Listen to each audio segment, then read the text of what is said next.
বাবা এখন মোদের কি হবে, মোদের খানকা ভাঙ্গা দিছে রে বাবা, উহাবির দলে রে বাবা, মোদের ব্যবসায় লাল বাতি জ্বলবে, কি যে উপায় হবে রে বাবা, একটু বলে দেন বাবা।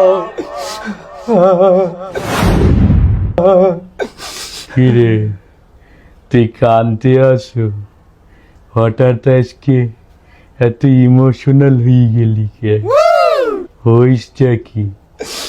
বাবা আপনি তো বলেছিলেন বাবা যে কোনো বিপদের সময় আপনি আমাদের পাশে থাকবেন, আপনি উফাত গমন করেছেন, কিন্তু আমরা মনে প্রাণে বিশ্বাস করতাম বাবা আপনি আমাদের মাঝে এখনো আছেন, কবরে আপনি আমাদের সাথে থাকবেন, কিন্তু বাবা দুনিয়াতেই তো আপনি আমাদের সাথে এখন আর নাই, আমাদের ঘর বাড়ি মাজার খানকা ভেঙে, এমনকি বাবা আপনার রওজা শরীফও ভেঙে দিয়েছে, আপনি কিছুই করতে পারলেন না বাবা।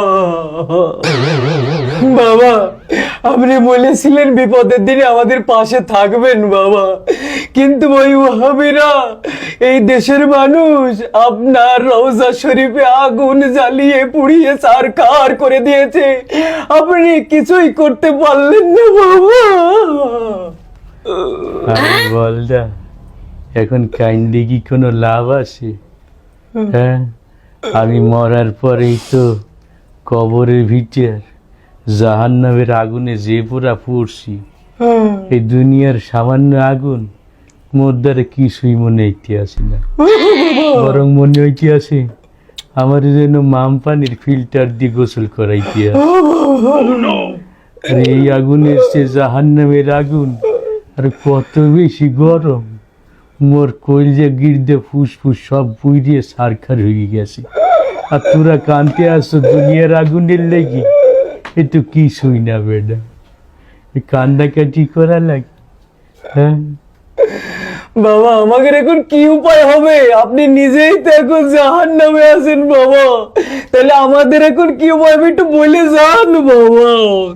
আলার আলা পাডার ঘরের পাডা, তুই আসো তোকে উপায় লইয়ে, আমার নিজের উপায়ের কাম সারা, আর তুই আসো তোর দান দেয়। শোন বেটা, দুনিয়ায় তো গোজা গালগপ্প মারছি সবই আমার ধর্ম ব্যবসার স্বার্থে বলছি, চোখ দুইটে বুঝে গেলে দুনিয়ার কেউ কারণ না, কবরে যদি একবার কেউ হান্দাই যায় এর মুরিদকে বাঁচানো তো দূরের কথা, নিজের হোগার চামড়া বাঁচানোরই কুল পায় না, আর তোরা তো আইসো কোন জায়গার মূর্খ মুড়ি। শোন বেটা, যা হরছো হরছো, মাজার যেহেতু চললে বুঝেই গেছে, আমার কবরে আইসে তবু আর কোনো লাভ নাই, যার যার ইমান আমল আকিদা ঠিক করে যার যার নিজের আখেরের পথ গুছাও, আমার দরবারে আইয়ে তবুও কোনো লাভ নাই, আমারও কোনো লাভ নাই। কথা ক্লিয়ার? ক্লিয়ার বাবা, তাহলে এতদিন আপনি আমাকে ধোকা দিয়েছেন বাবা। আমি কি তোকে কাউরে গালি টালি দিছি বাবা? আমি তো নিরিবিলি আমার ধর্ম ব্যবসা চালাই গেছি, বাবা তোরা যদি বুদ্ধিমানী হইতি তাহলে অবশ্যই আলেম ওলামার কাছে পরামর্শ নিতি, আমি তো তোর মতো কাস্টমারই তালাশ করতাম, যারা আলেম ওলামার কথা শুনবে না, আমাদের সামান্য একটু গালগপ্প শুনেই আমাদের ভক্ত হয়ে যাবে।